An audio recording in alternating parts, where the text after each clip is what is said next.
La encuesta nacional de salud y en específico Medicamentos 2017 reveló que el 58% de los chilenos consumimos al menos un fármaco al día, un porcentaje que aumentó 5 puntos respecto a la misma medición de hace bastantes años, el 2010. Queremos conversar de estas cifras. Nos acompaña el doctor Enrique París, decano de la Facultad de Ciencias de la Universidad Mayor. ¿Cómo está, doctor? Bien, Gonzalo. Gracias por estar acá. ¿Ustedes cómo están? Bien, Bueno. Tú nomás, por favor.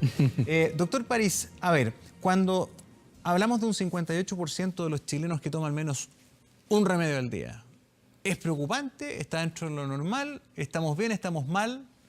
Dentro de Latinoamérica estamos un poquito más alto que Argentina, por ejemplo, que tiene un 55%.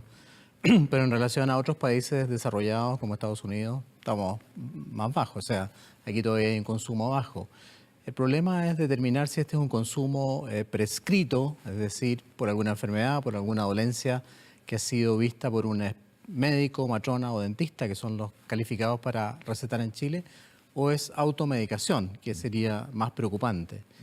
Pero en realidad lo que llama la atención, además de que hay un aumento de este porcentaje, un 5% en relación al 2010, es que lo que predominan son medicamentos que no son recetados, porque en primer lugar está el paracetamol, en segundo lugar está el ácido acetilsalicílico, que la gente le dice aspirina, pero la aspirina es una marca registrada. En tercer lugar está un medicamento para la presión arterial, losartán, probablemente ese sí es recetado. Y en cuarto lugar está la metformina, que también es un medicamento con receta médica. Por lo tanto, a mí me hace pensar o tener una preocupación muy importante que los dos primeros medicamentos de la lista sean medicamentos OTC, que no necesitan receta. Y esos medicamentos, yo estoy seguro que los está comprando la gente en forma independiente, en cualquier lugar, en la farmacia. Llama la atención que el 1% además compra los medicamentos en la feria libre. Y eso es un peligro gigantesco. Automedicación. Ahora, doctor París, este tipo de encuestas ¿es confiable? ¿En qué sentido? Por ejemplo, cuando a la gente le preguntan si se automedica, solamente un 6% reconoce que sí lo hace. Uno tiende a no aceptar eso, pero la verdad es que todos somos buenos para ir a la farmacia y comprar las cosas a nuestra pinta. Tienen la razón. Yo tengo la tendencia a no aceptar esa cifra, por lo que yo te decía. Me parece bajo, porque ¿no? Paracetamol, 6,2%. Sí, muy bajo. Porque como paracetamol, que figura con el 12%, y ácido acetilsalicílico con el 10%, ahí tenemos el 22%, casi 23% la suma, con los decimales. Es muy raro que no sea automedicación, porque... ¿Quién va al doctor para que le den un paracetamol? Claro, eso fue una tremenda falacia. O lo mismo puede pasar con otras cosas, por ejemplo, el ibuprofeno y una serie de cosas. Bueno, ese es el otro medicamento que aparece no con el nombre, pero globalmente los antiinflamatorios no esteroidales. Y en la encuesta del 2003 y en la encuesta del 2007 igual se repiten los antiinflamatorios no esteroidales y además el paracetamol y el ácido acetilsalicílico figuran en los primeros lugares. ¿Por qué? Porque cuando a la gente le preguntan por qué se automedica, es otra encuesta de Ipsos, dice que la primera causa es el dolor. ¿Por qué se automedica? Por dolor, o por gripe, o por dolor estomacal, en fin, por alergia. Entonces, lejos, yo creo que esos dos medicamentos son por automedicación. Sí. Ahora, esto va a ir increciendo, ¿ah? Así es. Y está directamente ligado, doctor, al envejecimiento de nuestra población, porque claramente, de acuerdo a todas estas cifras, el consumo mayoritario es sin duda de los mayores de 65 años y un 68% mujeres. Sí. Versus el 47% hombres. Pero si vamos a tener una población cada vez más vieja, vamos a estar incrementando el porcentaje de consumo de fármacos. Tienes toda la razón. Y los adultos mayores que nos están escuchando lo saben muy bien. Porque el adulto mayor, entre los cuales estoy yo ya, el adulto mayor, al tener una enfermedad o tener dos enfermedades, consume 2 o 3 medicamentos al día. Y eso está descrito en la encuesta. ¿Y por qué aparecen las mujeres con más consumo? No porque sean más consumidoras, sino que la mujer es más ordenada. Se cuida más, recibe va al médico, va al ginecólogo, de manera periódica. El hombre no, y cumple con los tratamientos. Por lo tanto, ellas son mejores pacientes que los adultos mayores hombres. Y como tú muy bien decías, que además el país se está envejeciendo, hay un cambio demográfico muy importante, vamos a tener un aumento en el consumo de medicamentos. Es por eso que los adultos mayores se quejan tanto del gasto de bolsillo en medicamentos, que es el más grande de la OECD. Chile tiene el gasto mayor de medicamentos y ese ha sido, y espero que lo siga siendo, porque no lo veo con claridad, una de las preocupaciones importantes del gobierno. La ley de fármacos 2 está en el Congreso, pero está todavía sin salir.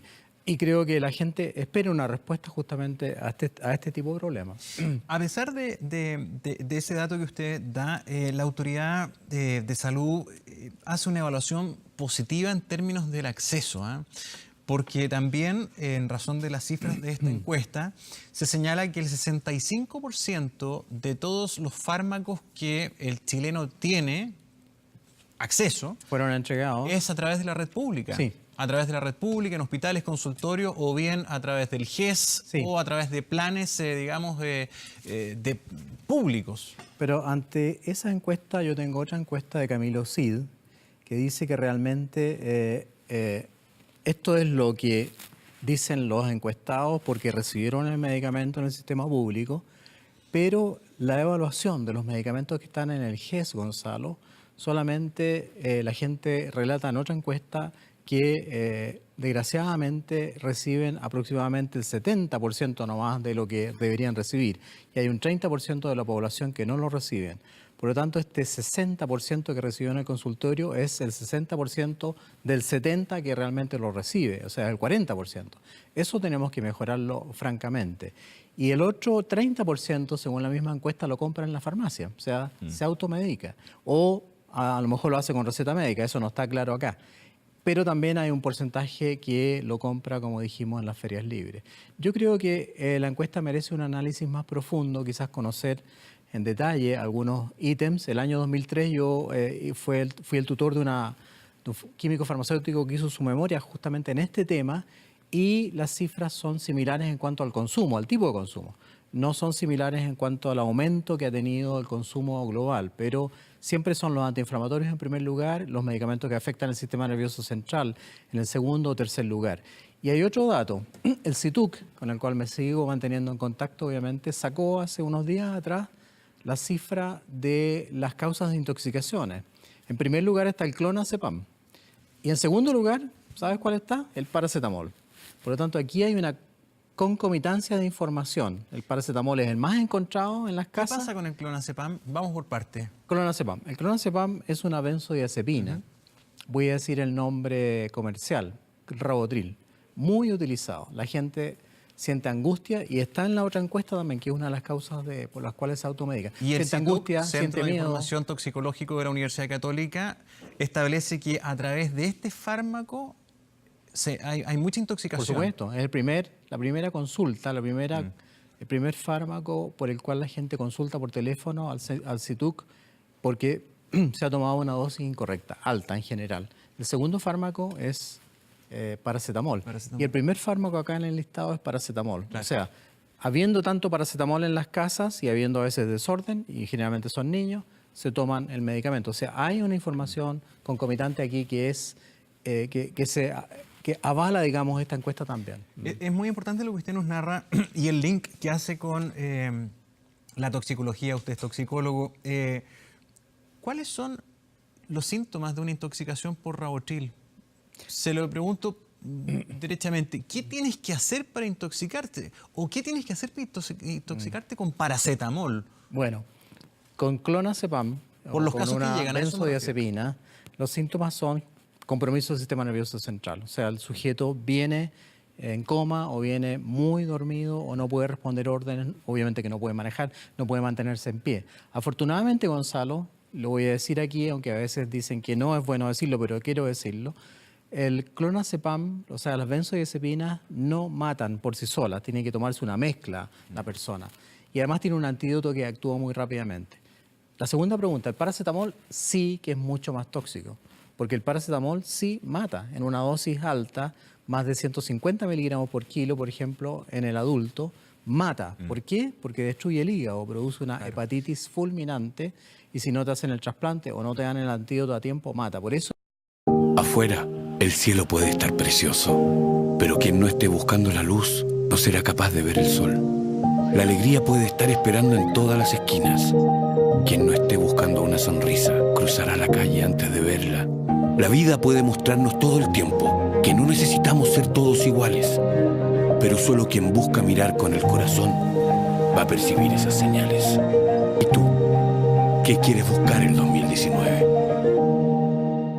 Eso es Pero, tan doctor, preocupante. estamos hablando de intoxicaciones más bien voluntarias, desgraciadamente. Sí, pero de todas estos maneras. son... En adultos son pero voluntarias. El paracetamol es un fármaco seguro. Sí, en dosis correctas en dosis correctas el paracetamol es absolutamente seguro.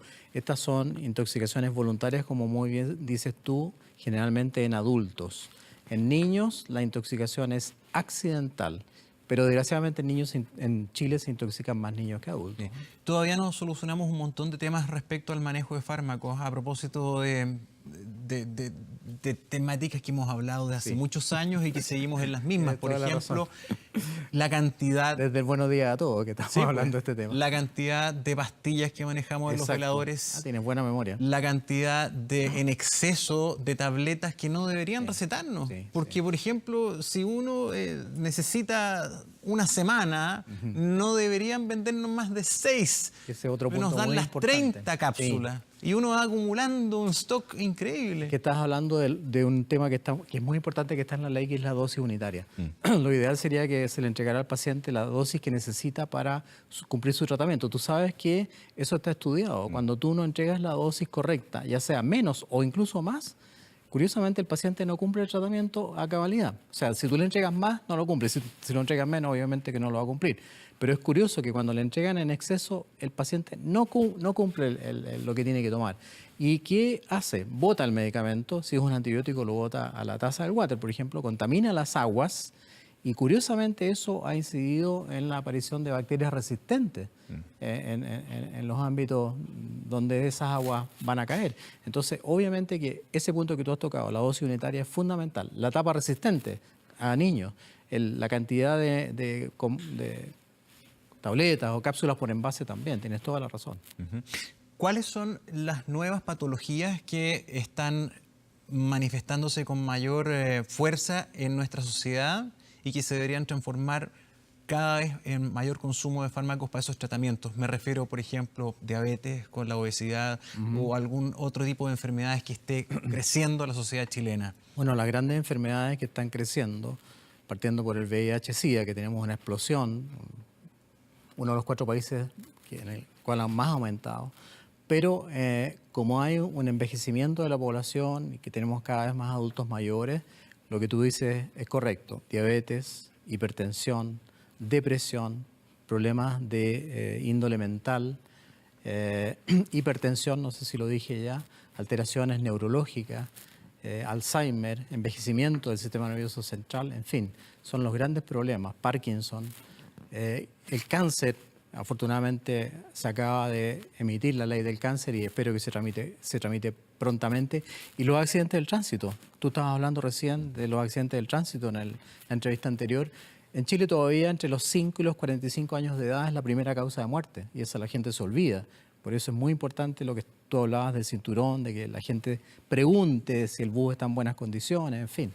O sea, la mortalidad en general ha bajado, la mortalidad infantil ha bajado muchísimo, pero tenemos estas enfermedades emergentes que son enfermedades crónicas ya, no enfermedades agudas. Las enfermedades infectocontagiosas prácticamente han ido desapareciendo, pero repito, diabetes, hipertensión, artritis, depresión, problemas mentales, va a ser obesidad en aumento. Sí. Finalmente, doctor París, dentro de las cifras que se entregan, ¿cuál es para usted la más preocupante dentro del uso de medicamentos de esta última medición 2017? Sí, dentro de la cifra que entrega esta encuesta nacional de salud, creo que me preocupa que los 2 primeros medicamentos que estén en el listado, sumando más del 21%, son medicamentos OTC. Nosotros hemos insistido mucho en eso, que ojalá no haya una venta libre de medicamentos en cualquier lugar sin control, y aquí lo estamos demostrando. Y en el caso de las intoxicaciones me preocupa mucho la presencia de clonazepam en primer lugar, y en segundo, no lo dije antes, pero quetiapina también, que es un antipsicótico, está muy presente como causa de intoxicaciones. Así que yo creo que nosotros con los químicos farmacéuticos hicimos hace poco un congreso donde hablamos de el uso racional del medicamento. Y permíteme agregar una cosa más que me acordé. Y transformar las farmacias en centros de salud. No solamente entrega de medicamentos, sino que el químico farmacéutico pueda, por ejemplo, tomar exámenes, por ejemplo, el del VIH rápido, o tomar una glicemia, o tomar la presión arterial. ¿Y para eso se requiere una norma? Se requiere transformar un poco el código sanitario, pero se requiere empoderar más a los químicos farmacéuticos. Yo siempre le he dado mi apoyo.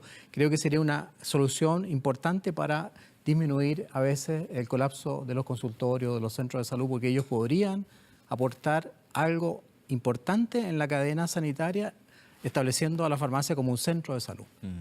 Pero la verdad es que uno cuando ve el desarrollo de las farmacias va más por el camino del supermercado que de farmacia. Y eso hay que revertirlo. Y eso el Colegio Químico Farmacéutico lo tiene muy claro. Hay que revertir eso y empoderar al químico farmacéutico, que no sea un funcionario que tiene que cobrar o que tiene que estar vigilando al resto del personal, sino que se adquiera su labor de agente sanitario. Muy bien, doctor Enrique París, como siempre, un agrado tenerlo acá. Gracias, Gonzalo. Que Para mí también es un agrado venir a Feliz Navidad. TVN. Igualmente, muchas gracias.